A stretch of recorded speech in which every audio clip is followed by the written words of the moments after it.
पौराणिक ग्रंथों में आपने सच्चे ज्ञान की तलाश के लिए पत्नी और पुत्र को छोड़कर वन जाने वाले महात्मा बुद्ध और पत्नी के धिक्कारने पर हिंदुओं के पवित्र ग्रंथ रामचरितमानस रचने वाले तुलसीदास के बारे में जरूर सुना होगा।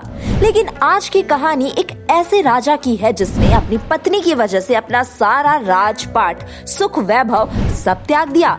तो कौन है वो राजा और क्या है इनकी कहानी, जानने के लिए इस दिलचस्प वीडियो के साथ बने रहे। आज का उज्जैन तब का उज्जैनी नाम से जाना जाता था। यहाँ शासन करते थे राजा गंधर्व सेन, जिनकी दो पत्नियां थी।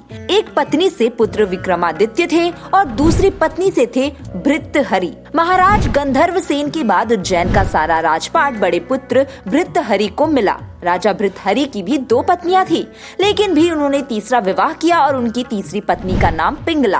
पिंगला सभी रानियों से ज्यादा सुंदर थी और इस वजह से भृतहरि उससे सबसे ज्यादा प्रेम करते थे और इस वजह से वो कई बार अपने कर्तव्य को भी भूल जाते थे। एक बार की बात है, उज्जैन राज्य में तपस्वी गुरु गोरखनाथ राजा के दरबार में आए। भृतहरि ने उनका बहुत आदर सत्कार किया। आदर सत्कार से तपस्वी बहुत प्रसन्न हुए।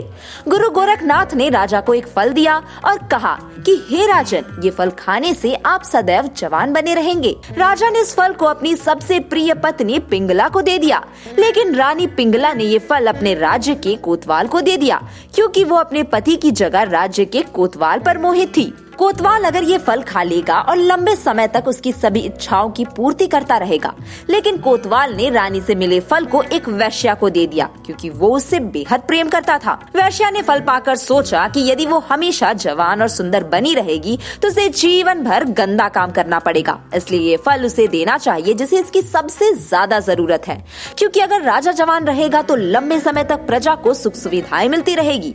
ये सोचकर वैश्या ने ये फल राजा को दे दिया। राजा फल को वापस पाकर आश्चर्यचकित रह गया। राजा ने वैश्या से पूछा, ये फल तुम्हें किसने दिया? वैश्या ने तुरंत कोतवाल का नाम लिया। कोतवाल को बुलाया गया तो कोतवाल ने रानी पिंगला का नाम बताया। जब भृतहरि को पूरी कोतवाल से राजा को सारी सच्चाई मालूम हुई तो वह समझ गया कि रानी पिंगला उसे धोखा दे रही है। अपनी प्रिय पत्नी रानी पिंगला से धोखा मिलने की वजह से राजा भृतहरि के मन में वैराग्य जाग गया और वे अपना सारा राजपाट अपने छोटे भाई विक्रमादित्य को सौंपकर कहीं चले गए। और कहा जाता है कि उन्होंने 12 वर्षों तक घोर तपस्या की और इस दौरान एक किताब भी लिखी जिसका नाम था वैराग्य शतकम, जिसमें राजा से सन्यासी बने राजा भृतहरि ने चरित्रहीन स्त्री के लक्षणों के बारे में विस्तार से बताया, जिसके बारे में चर्चा फिर कभी और करेंगे। तो दोस्तों, आपको आज का वीडियो कैसा लगा हमें कमेंट करके जरूर बताएं और अगर वीडियो पसंद आया तो इस ज्ञान को अपने तक सीमित ना रखें।